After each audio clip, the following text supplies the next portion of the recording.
Prepare yourself for one of the quickest and unusually planned bullet journal setups you'll ever see on this channel, because as I was setting up for my plan with me for August, I really had no clue what I was doing. Going into the week before I was filming, I was really trying to think of, what theme am I going to do? What am I imagining here? And I've been bullet journaling for going on 4 years now, so I've been, pretty experienced in this hobby. I have had a lot of different themes that I've gone through. I've kind of gone through the process of coming up with ideas many times before, but for some reason this month I couldn't think of anything except for 3 colors in my head: purple, red, and beige. So I started, debating in my head. I was like, do I really want to go into this? I mean, it's kind of a weird color palette, but if you know me, if you've been subscribed, you know that I am perfectly fine with doing color palettes that most people do not use.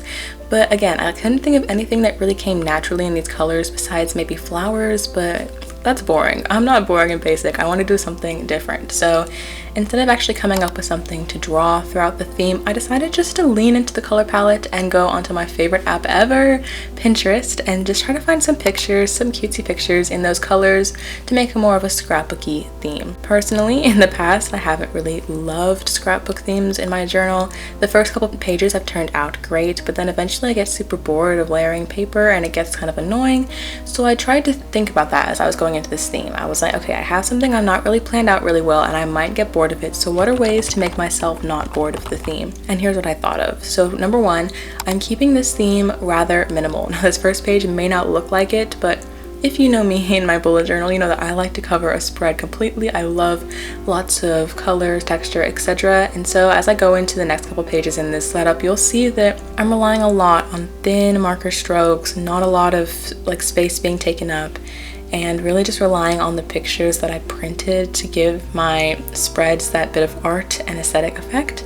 Another thing that I tried to do was print out a lot of pictures beforehand so I didn't get bored of the themes. So sometimes when I'm making themes like this, I just hate having to go and look up ideas on Pinterest every week, but as you guys can see in this handful of pictures that I'm sorting out, I had at least 25 pictures that I printed off and could flip through, and I only put a couple on each page, so hopefully this will be enough to last me at least a couple weeks through the month, and then later I can print out more pictures if I need them to kind of continue this theme throughout the month of August in my bullet journal. And the last thing I did was I relied a lot on just simplifying the process and making it super easy for me to do layering. So my biggest tip for this is when you're printing out paper or pictures to print and paste into your bullet journal, do it on sticker paper if it's available, because instead of having to put a piece of tape or glue behind any of these pictures, I really just peeled off the back because it was already on sticker paper, and that simplified the process so much.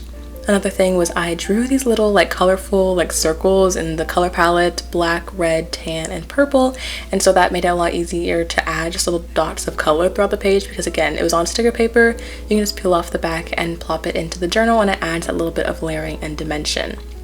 Another thing is, because I bullet journal, I love to do calligraphy, and I mean, not saying that those two are mutually exclusive, but I do brush lettering all the time in my journal. However, this month I was like, you know what, forget that, we're trying something different yet again. So I bought this very simple pages of alphabet stamp sticker things. Now I do already have alphabet stamps we literally press into a stamp pad, but this month I wasn't really feeling those vibes. I wanted something bold and dark, so I got this super cheap pack of alphabet stickers and I used those for most of my headers, and I honestly loved doing this. It was something super different, and it did take a second to make sure everything was spelled correctly, and I had to individually paste each of the letters in, but I did like how each of them could be a little twisted, a little bouncy, so they weren't in a perfect line, and just add a little more funky freshness to the spread, if that's really what you want to call it.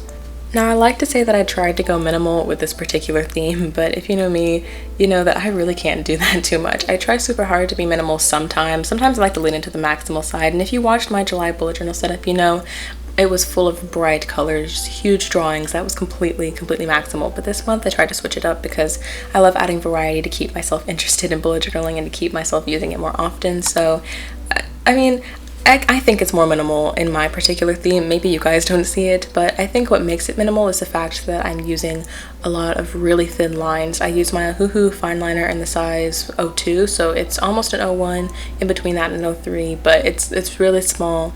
And I think the fact that the titles stood out so much is going to make a big contrast from my pen when I eventually use my gel pen to fill in the calendar and this notes section, which is going to hold my goals and master to-dos for the month.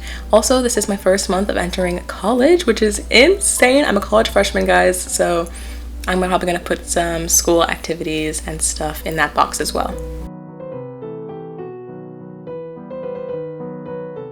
Moving on to the next page is going to be my first page of trackers, and I'm actually putting the tracker header on the right simply because it fit better with the way that the spread was laid out. But on the left is going to be habit trackers, and on the right is going to be a health tracker, which is something new I added in, I think in June of this year. It's a new spread for me, but I've really enjoyed having a place to write down any health things I'm worried about or just simply tracking. So I feel like it's an important spread to put in there, even if you're not like worried about something. I mean, I'm not really worried about anything either, but just to have a record of like how you're feeling and what's going on with your health throughout the year, I think is super important. In case anything were to, God forbid, pop up, at least you have a record of it. So I do recommend using a spread like this, even if it's not the exact same layout. I think this has just been something that's really helpful for me. Like I said, on the left is going to be my habit trackers, and as you'll see, I had 8 boxes laid out. I shifted around the boxes a little bit, added a little more space in them while I was filming, so that was kind of intense live, making sure that all the spacing was right. And I actually only colored in 7 of the 8 boxes because I realized that I didn't have an 8th habit. I thought I added one extra one because usually I do 6 habits, but I can only think of one other one that I wanted to add, so I just cut one off the top left, and I'm going to put some little layering pieces there to add some more art onto the spread and kind of fill up that empty spot there. On the similar note of health trackers and habit trackers, I'm debating possibly making a meals tracking spread. Now this might be a little over the top, and to be honest, I usually don't like adding too many spreads to keep up with every day in my journal, because I think the simpler you make your system, the more likely you're going to be able to use it. However, sometimes I like to be able to track like what I'm eating, and I like kind of forget throughout the week like what kind of meals we had. So I might start putting a tracker, like a full month meals tracker. I don't even know how I'm gonna have space. It seems like an entire page full of writing that's gonna have to be used, so we'll see when or even if I implement it. But let me know if you'd be interested in something like that, because I'm really debating adding it to the spreads that I'm doing recently, just to have a place to track what I'm eating, you know what I mean? So one special thing I did with layering this particular month was, I mean, if you know me, I love adding the pictures and then adding washi tape under it and adding little stickers, stuff like that. But this particular month, I actually did like a different system, quote unquote, of layering. So if you'll see in the bottom right corner, I have a little like receipt thing that I printed out from my Phonemo printer. This is not sponsored at all, but I have been loving the way that printer works. I do have a discount code in the description box if you're interested, as an affiliate link. But overall, it was just super simple to print out in a receipt, like it was something random from Pinterest. And then one thing I especially liked about it was I intentionally crumpled the paper to make it look like a used receipt, and then I pasted it in because it was on sticker paper. So I pasted it in like crooked on purpose. And this sounds like kind of stupid when I'm saying it out loud, but this was something that I've been looking at on pictures on Instagram of people layering like things crooked on purpose to add some extra like dimension and something new to the spread, but I've never really tried it. I'm always a like right angles girl, everything has to be perfectly like matched up. But yeah, as you'll see, I did that. And then something else I'm doing to add to the layering is my stamps. So a couple weeks ago, I got a box from Stationery Pal, and again, not sponsored, but and it included a couple of stamps. Some were mail stamps and some were butterfly stamps, and I tried doing it, like pressing it into an actual black ink stamp pad, and that worked fine.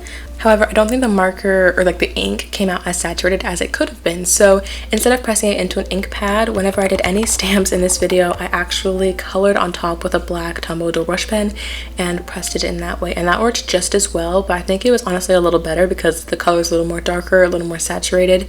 And if, for example, you wanted only half the butterfly to print, like not the entire side, then you could just color in one half of the stamp and press that in, and then the other stamp would be clear so it wouldn't make a mark.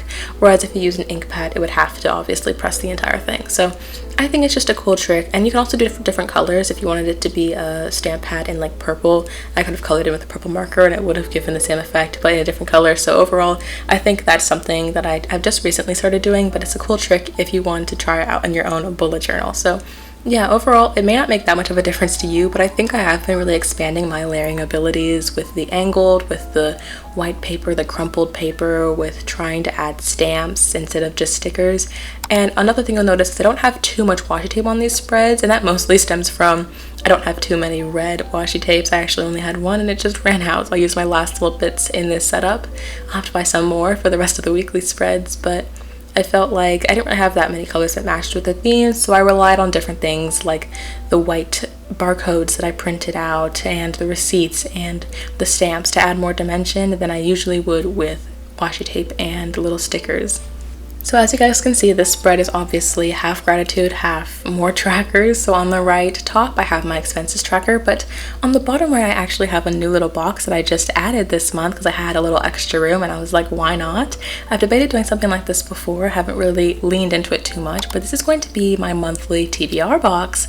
If you know me, I am a huge reader. I've made many reading bullet journal / book talking videos on this channel, and I don't really usually set TBRs for myself because I am a mood reader. I only like to read like things that I feel like I'm interested in at that moment. I don't want to put pressure on myself, you know, so I'm not going to do that with this box. However, I do want to make a little place to write any books that I'm looking forward to reading this month, even if I don't completely like stick to it. Like, I'm not going to force myself to read every book on the list that I write down in here, but I would like to just keep a little section of like, what do I want to read this month? What have I already read this month? You know, I have apps, like I've mentioned a bajillion times on this channel. I use Goodreads and Storygraph to track my books and my 2023 reading challenge because I am trying to read 50 books this year and I am ahead of my goal, so good for me. But I feel like keeping a record in your bullet journal is still always nice. I mean, what is the point of bullet journaling if we're not using it for random stuff like this, just to kind of keep track of your hobbies and have fun with it? So if you bullet journal or if you read, I feel like this is a good thing just to kind of add in something fun, a little TBR section, and I hopefully will get to at least a couple books that I put in this section by the end of August, and I'll update you guys on Instagram if I do.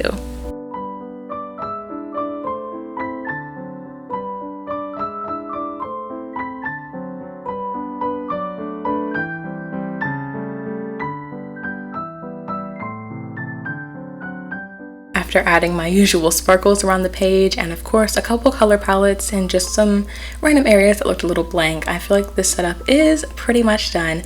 I hope you guys really enjoyed setting up my bullet journal today, even though it was kind of unplanned and a rather quick setup for me. I honestly love how this turned out. I was really going into this with nervous expectations, but I think the spreads look really great and I can't wait to use them this month. So don't forget to subscribe below if you want to see weekly bullet journal and productivity videos from yours truly. All my socials are linked below if you want to go check me out on Instagram, Threads, Pinterest, all those things. And with that, check out this video on the screen where I showed you guys how to use alcohol markers in your bullet journal. I posted it last week. It is possible, and this video will show you how to do it. Have an amazing week.